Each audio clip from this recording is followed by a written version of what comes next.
Uma produção Domínio Público Audiolivros de Júlio Verne. 20.000 Léguas Submarinas. Narração Jaime Maciel. Antes de começar o vídeo, curta, compartilhe e caso ainda não seja inscrito no canal, clique no botão inscreva-se.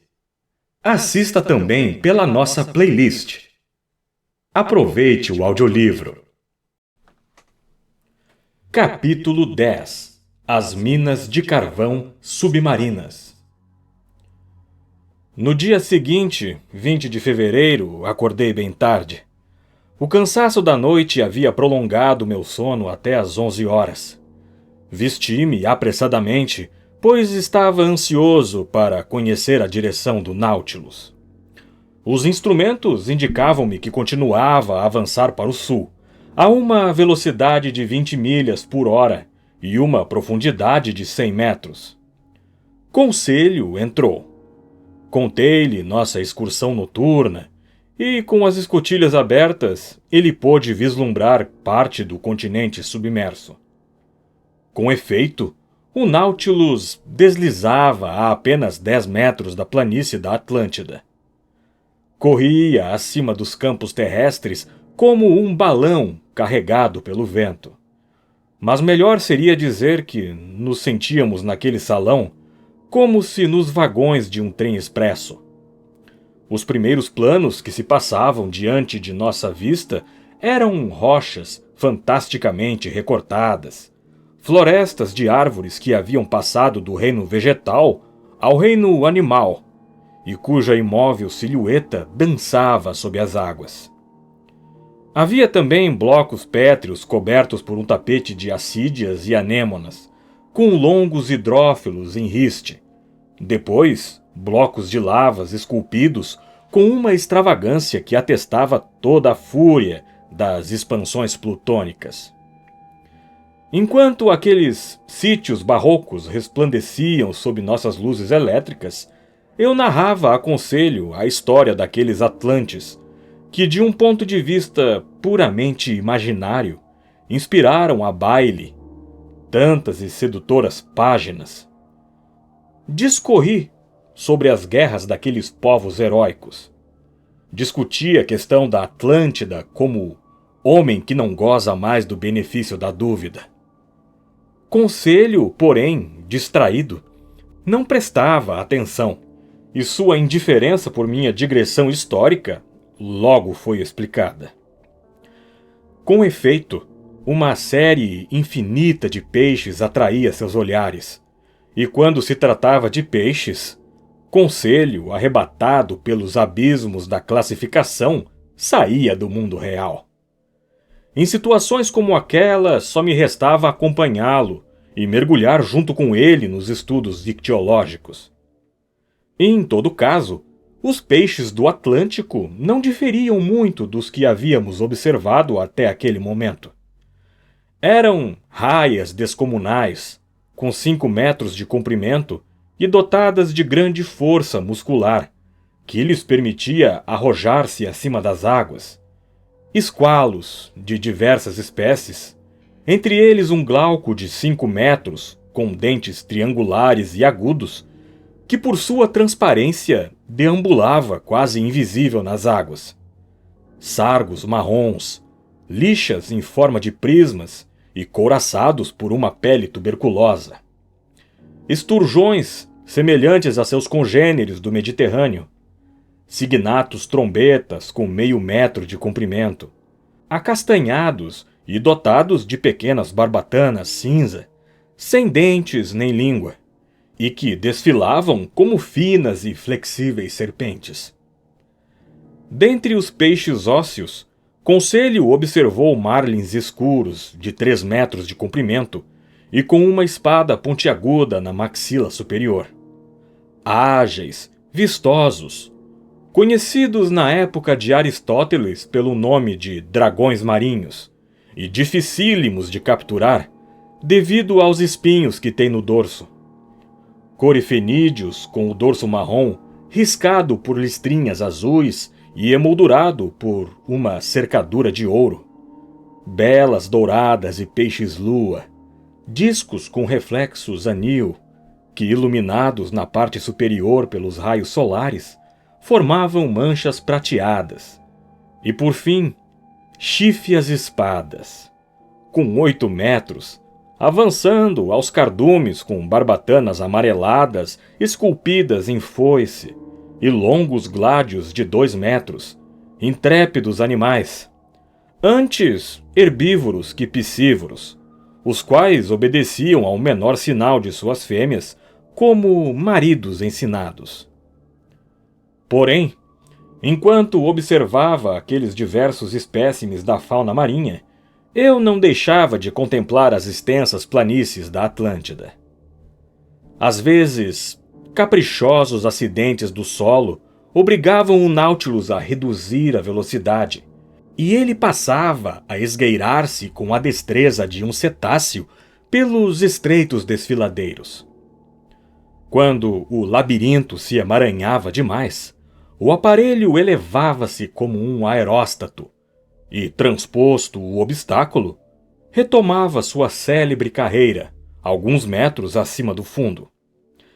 Navegação admirável e prazerosa, que lembrava as manobras de um passeio aerostático, com a ressalva de que o Nautilus obedecia passivamente à mão de seu timoneiro. Já eram 4 horas da tarde, quando o terreno, até ali composto por um lodo espesso e estremeado por galhos mineralizados, modificou-se pouco a pouco, tornando-se mais rochoso e formando vários conglomerados de tufos basálticos, com algumas solidificações de lavas e obsidianas sulfurosas. Imaginei que regiões montanhosas logo sucederiam às longas planícies, e, com efeito, durante certas evoluções do Nautilus, percebi o horizonte meridional obstruído por uma muralha tão alta que parecia vedar toda a saída. Seu cume certamente ultrapassava o nível do oceano. Devia ser um continente, no mínimo uma ilha, quer uma das Canárias, quer uma das ilhas de Cabo Verde. Como ainda não haviam medido nossa posição, talvez propositalmente, eu ignorava onde estávamos. Em todo caso, a meu ver, aquela muralha assinalava o fim da Atlântida, da qual não percorremos senão uma parte ínfima. A noite não interrompeu minhas observações. Eu estava sozinho, pois Conselho voltara à sua cabine. O Nautilus, reduzindo a velocidade, voava sobre as massas confusas do solo, ora roçando nelas como se quisesse pousar, ora subindo caprichosamente à superfície. Eu entrevia então algumas constelações, luzindo através do cristal das águas. Mais precisamente, 5 ou 6 das estrelas zodiacais que se arrastam na cauda de Órion. Eu teria ficado ali por muito tempo ainda, admirando as belezas do mar e do céu, quando as escotilhas se fecharam. O Nautilus chegara ao paredão da alta muralha. Como manobraria, eu não podia presumir. Voltei ao meu quarto. O Nautilus estava imóvel. Dormi com a firme intenção de acordar após algumas horas de sono. Porém, no dia seguinte, eram 8 horas quando retornei ao salão. Consultei o manômetro e soube que o Nautilus flutuava na superfície. Embora fosse possível ouvir passos na plataforma, nenhum balanço traía a ondulação das correntes superiores. Subi até o alçapão que estava aberto. Porém, em vez da intensa luminosidade que eu esperava, vi-me cercado por uma escuridão profunda. Onde estávamos? Teria-me enganado? Ainda era noite? Não.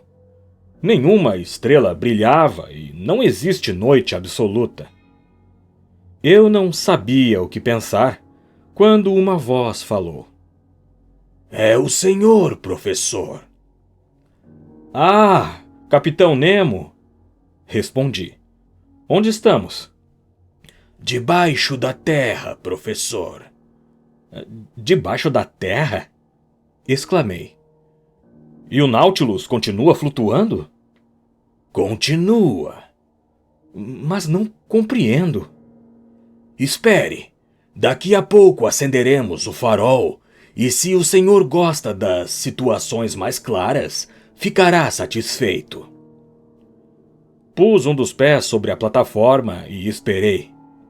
A escuridão era tão completa que eu não via sequer o Capitão Nemo. Entretanto, observando o zênite exatamente acima de minha cabeça, julguei perceber um fulgor indeciso. Uma espécie de meia-luz ocupando um buraco circular. O farol brilhou subitamente, e seu brilho vivo pôs fim à luz difusa. Depois de fechar por um instante os olhos, ofuscado pelo jato elétrico, olhei. O Nautilus achava-se imóvel. Flutuava junto a uma praia disposta como um cais. O mar que o sustentava naquele momento era um lago aprisionado num círculo de muralhas com 10 quilômetros de diâmetro, ou 30 de circunferência.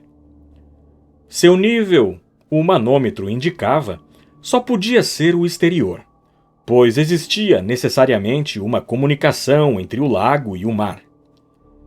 As altas paredes, inclinadas sobre sua base, abauluavam-se em cúpula e pareciam um imenso funil invertido, com 500 ou 600 metros de altura.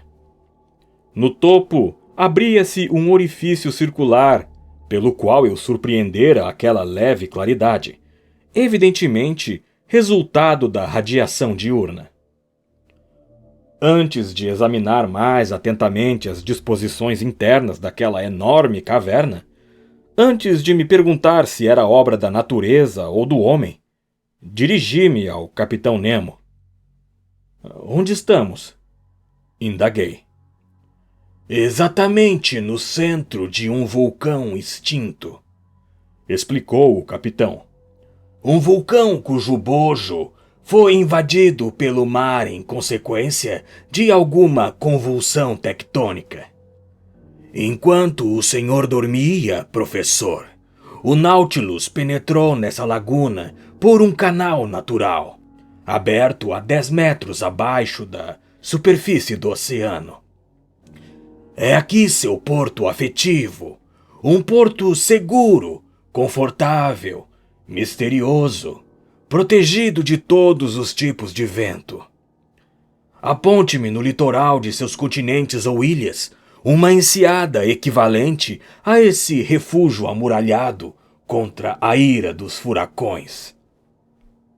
Com efeito, assenti. Aqui o senhor está em segurança, Capitão Nemo. Quem poderia alcançá-lo no âmago de um vulcão? Mas eu não teria visto uma abertura no cume? Sim, a cratera. Uma cratera que já foi ocupada por vapores e chamas, e que agora dá passagem ao ar revigorante que respiramos. Que montanha vulcânica é essa? Perguntei. Ela pertence a uma das inumeráveis ilhotas de que o mar está cheio. Mero escolho para os navios, para nós, caverna imensa. O acaso me fez descobri-la e, desse ponto de vista, o acaso me foi de grande utilidade. Mas não seria possível descer pela abertura que forma a cratera do vulcão? Não, assim como eu não poderia subir. Até cerca de 300 metros, a base interna da montanha é acessível. Mas, acima disso, os paredões predominam e seria impossível atravessá-los. Vejo, capitão, que a natureza sempre se adapta ao senhor. que está em segurança nesse lago e que mais ninguém pode visitar suas águas. Mas para que esse refúgio? O Nautilus não carece de porto.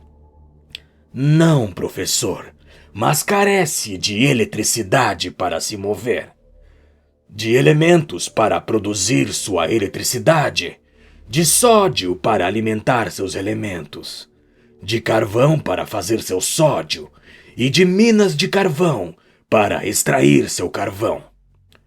Ora, precisamente aqui o mar cobre florestas inteiras que submergiram nas eras geológicas, agora mineralizadas e transformadas em hulha. São uma mina inesgotável para mim. Então, aqui seus homens exercem a profissão de mineiros, capitão? Exatamente. Essas minas estendem-se sob as águas do mar como as minas de carvão de Newcastle. Aqui, de escafandro, empunhando pá e picareta, meus homens extraem o carvão, que sequer pedia as minas da terra. Quando queimo este combustível para fabricar o sódio, a fumaça que escapa pela cratera da montanha lhe dá o aspecto de um vulcão em atividade. E veremos seus companheiros em ação? Não dessa vez, pois urge prosseguir com nossa volta ao mundo submarina. Portanto, irei apenas abastecer-me nas reservas de sódio que possuo. É só o tempo de fazer o carregamento, isto é, um dia, e retomaremos nossa viagem. Portanto, se deseja percorrer a caverna e visitar a laguna, aproveite o dia, professor Aronnax. Agradeci ao capitão e fui chamar meus 2 companheiros, que ainda não haviam deixado sua cabine. Convidei-os a me seguir sem lhes dizer onde se achavam. Subiram a plataforma. Conselho, que não se admirava com nada, viu como uma coisa muito natural acordar debaixo de uma montanha após ter dormido debaixo das águas. Já o único pensamento de Ned Land era averiguar se a caverna oferecia alguma saída. Depois do almoço, por volta das 10 horas, descíamos a praia. Aqui estamos nós, mais uma vez sobre a terra, disse Conselho. Não chamo isso de terra, replicou o canadense. E, aliás, não estamos sobre, mas sob. Entre o sopé dos paredões e as águas do lago, estendia-se uma praia de areia fina, que em sua largura maior media 1,5 km. Por essa praia era possível contornar o lago com facilidade, mas a base dos altos paredões formava um solo atormentado, sobre o qual jaziam, numa pitoresca superposição, blocos vulcânicos e enormes pedras-pomes. Todas aquelas massas desagregadas, revestidas por um esmalte envernizado pela ação do magma, resplandeciam em contato com o facho elétrico do farol. A areia de mica da praia, que nossos passos revolviam, levantava como uma nuvem de fagulhas. O solo elevava-se perceptivelmente, afastando-se do vai e vem das ondas, e logo chegamos a rampas longas e sinuosas, verdadeiras encostas que permitiam subir gradualmente. Ainda assim, era preciso caminhar com cautela em meio àqueles aglomerados que nenhuma argamassa ligava, e nossos pés escorregavam sobre traquitos vitrificados, compostos de cristais de fedspato e quartzo. A natureza vulcânica daquela imensa escavação revelara-se por toda a parte, e comentei o fato com meus colegas. Conseguem imaginar o que devia ser esse funil quando se enchia com as lavas em ebulição e o nível desse líquido incandescente subia até a abertura da montanha como ferro fundido nas paredes de um forno? Imagino perfeitamente, respondeu o conselho. mas gostaria que o patrão me explicasse por que o grão-ferreiro suspendeu essa operação e como foi possível substituir a fornalha pelas águas tranquilas de um lago. Muito provavelmente, conselho, porque alguma convulsão abaixo da superfície do oceano produziu uma abertura que serviu de passagem para o Nautilus. As águas do Atlântico precipitaram-se no interior da montanha. Houve uma luta terrível entre os dois elementos. Luta que terminou com vantagem para Netuno. Mas poucos séculos se passaram desde aquela época e o vulcão submerso transformou-se em uma plácida caverna. Muito bem, pronunciou-se Ned Land. Aceito a explicação, mas, no nosso interesse, lamento que a abertura mencionada pelo professor não tenha se produzido acima do nível do mar. Mas, amigo Ned, ponderou o conselho, se essa passagem não fosse submarina, o Nautilus não poderia penetrar nela. E acrescento, mestre Land, que as águas não teriam se precipitado sob a montanha e o vulcão teria permanecido vulcão. Logo, sua reclamação é supérflua. Continuamos nossa escalada. As rampas tornavam-se cada vez mais íngremes e estreitas, cortadas por abismos profundos que tínhamos de transpor. Diante de imponentes blocos de madeira, deslizávamos de joelhos, rastejávamos de bruços. Porém, com a destreza de conselho e a força do canadense, foram superados todos os obstáculos. A uma altura de aproximadamente 30 metros, a natureza do terreno modificou-se, sem que por isso se tornasse mais fácil. Aos aglomerados e traquitos sucederam-se basaltos escuros, uns estendidos como toalhas ásperas e estufadas, outros formando prismas regulares, dispostos como uma colunata que suportasse os arcos daquela imensa abóbada. Admirável exemplo da arquitetura natural. Mais adiante, por entre os basaltos, serpenteavam compridas torrentes de lavas resfriadas, estriadas por listras betuminosas, e aqui e ali, vastos tapetes de enxofre. Uma luz mais forte entrando pela cratera superior irrigava com uma vaga claridade todo aquele magma vulcânico, para sempre sepultado no seio da montanha extinta. A uma altura de cerca de 750 metros, porém, nossa marcha ascensional viu-se subitamente diante de obstáculos intransponíveis. A lateral interna voltava a dar para o vazio, e a montanha transformou-se numa calçada circular. Naquele último plano, o reino vegetal começava a lutar contra o mineral, com arbustos e mesmo algumas árvores germinando nas anfractuosidades da parede. Reconhecia o Fórbios a expelir seu suco cáustico, Heliotropos, cuja incompetência não fazia jus a seu nome, uma vez que os raios solares nunca chegavam até eles. Heliótropos, cuja incompetência não fazia jus a seu nome, uma vez que os raios solares nunca chegavam até eles, debruçavam tristemente seus cachos de flores de cores e aromas evanescentes. Aqui e ali, tímidos crisântemos cresciam ao pé de aloés, com longas folhas tristes e enfermiças. Mesmo assim, entre os rios de lava, percebi minúsculas violetas ainda perfumadas por um leve aroma, e confesso que aspirava deliciado. O perfume é a alma da flor, e as flores do mar, hidrófitos esplêndidos, não têm alma. Chegáramos ao pé de um conjunto de robustos dragoeiros, que rasgavam as rochas com a força de suas musculosas raízes, quando Ned Land exclamou: Oh, professor! Uma colmeia! Uma colmeia? Repeti, fazendo um gesto de total incredulidade. Sim, uma colmeia e abelhas zumbindo ao redor. Aproximei-me e fui obrigado a render-me à evidência.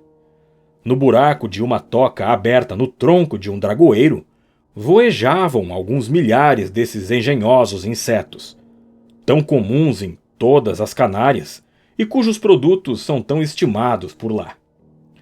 Desnecessário mencionar que o canadense quis imediatamente fazer uma provisão de mel, e eu teria sido um desmancha-prazeres se o tivesse contrariado. Para isso, usou seu isqueiro, ateando fogo numa certa quantidade de folhas secas misturadas com enxofre, e começou a defumar as abelhas. Os zumbidos cessaram pouco a pouco, e a colmeia, acuada, forneceu-lhe borbotões de um mel perfumado, com que Ned Land encheu seu embornal.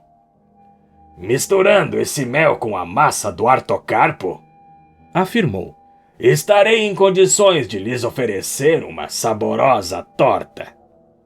Por Deus! exclamou o conselho. Teremos pão de mel!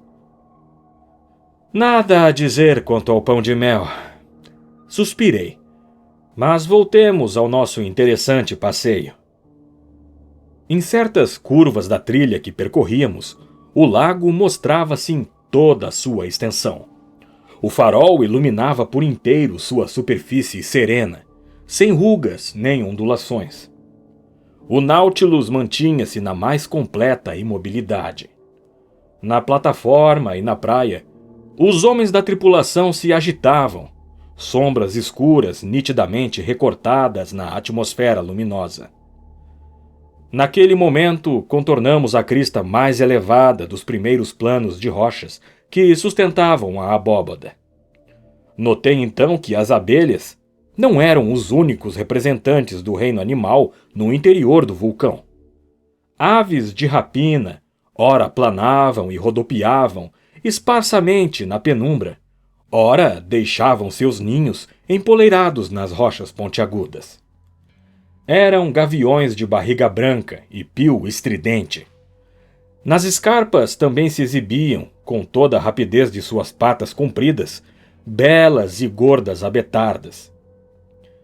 Ignoro se a gula do canadense viu-se estimulada à visão daquela caça saborosa, ou se lamentou não dispor de um fuzil. Apenas sei que tentou substituir o chumbo por pedras, e que após várias tentativas infrutíferas, conseguiu acertar uma magnífica ave.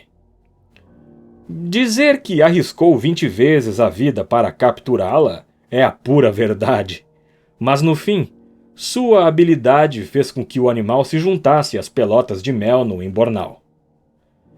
Fomos obrigados então a descer novamente até a praia, pois não havia mais como prosseguir a partir da crista.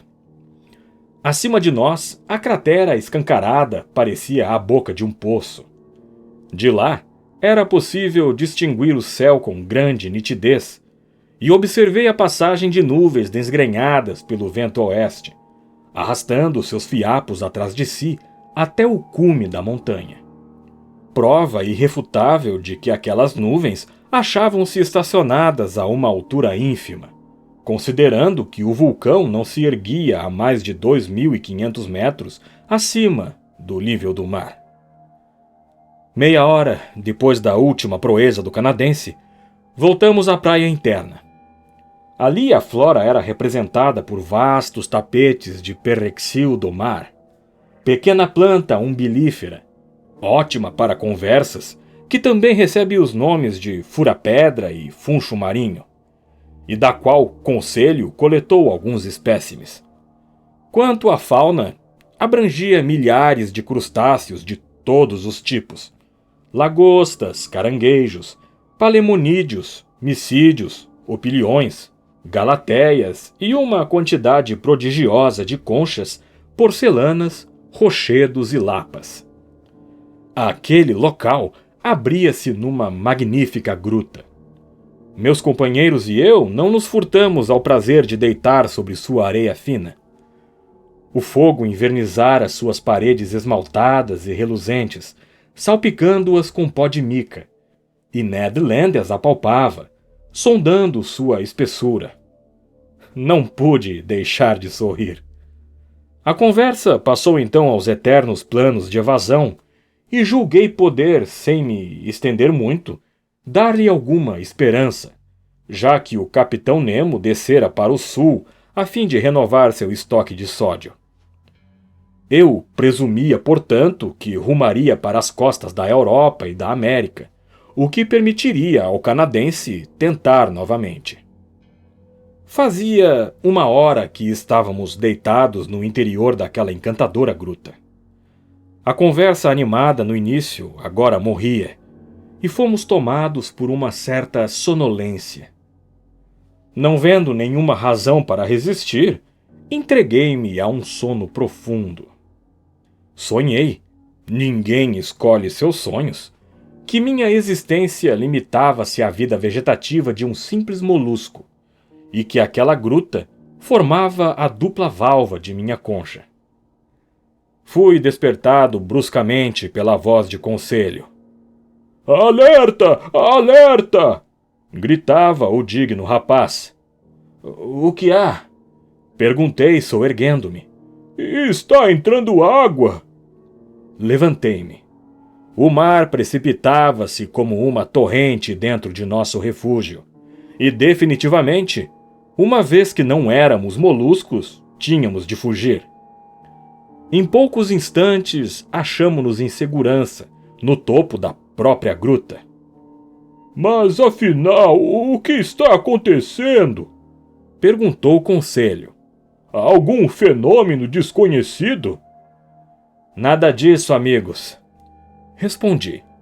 "É a maré, apenas a maré, que quase nos surpreende, como ao herói de Walter Scott.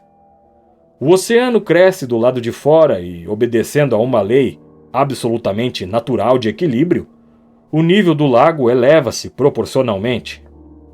Banho já tomamos. Vamos trocar de roupa no Nautilus."